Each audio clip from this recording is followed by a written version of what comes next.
Dahil po sa kahilingan ng iba nating mga kaibigan sa Facebook, muli ko pong awitin ang isa kong compose na pinamagatang cellphone.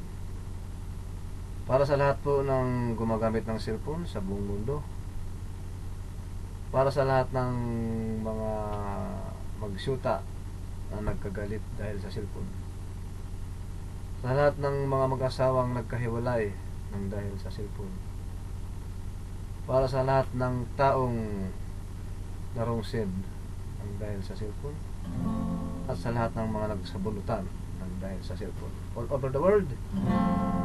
Cellphone po ang pamagat ng awitin nito.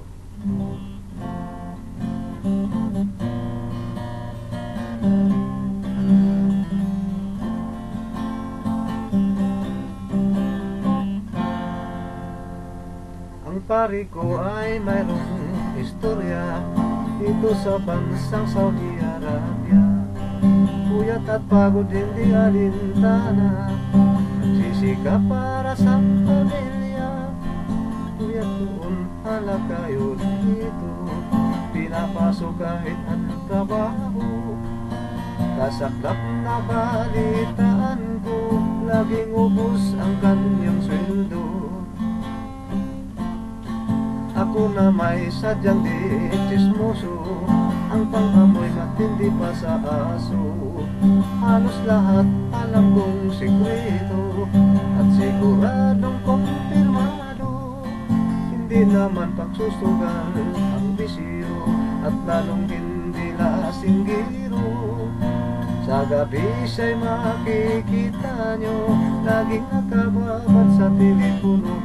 Lagi niyang hawak ang kanyang cellphone sa tuwi-tuwi na.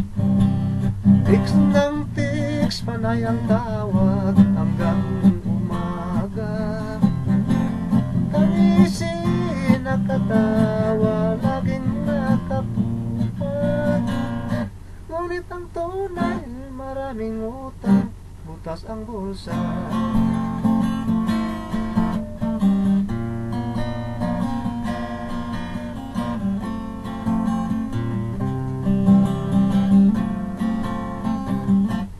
High-tech na ngayon, sumisikat lalo na ang cellphone. Sa mag-asawa, kahit malayo may komunikasyon. Ngunit merong iba, inaabuso paggamit ng cellphone. Nang dahil sa cellphone, may mag-asawang hiwalay na ngayon.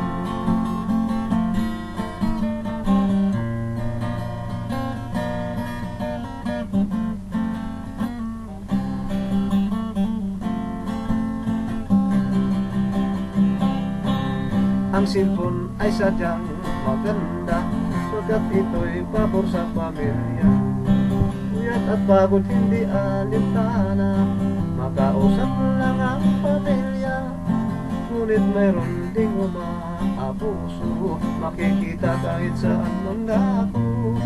Kay misis man kahit kay mister mo, pag narungsid na itiyak na kay gulo. Lagi niyang hawak ang kanyang cellphone sa tuwi-tuwi na. Tiks ng tiks, panay ang tawag hanggang umaga.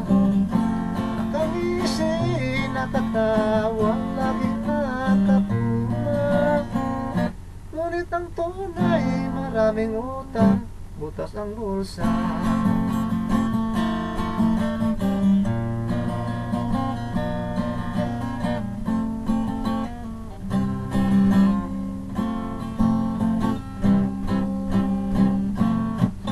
Na ngayon, sumisikat lalo na ang cellphone.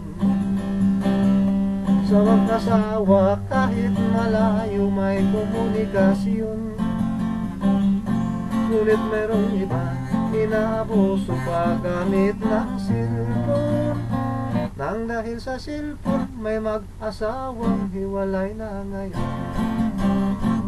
Nang dahil sa cellphone, may mag-asawang hiwalay na ngayon. Ang mga pangarap na naglaho nang dahil sa cellphone.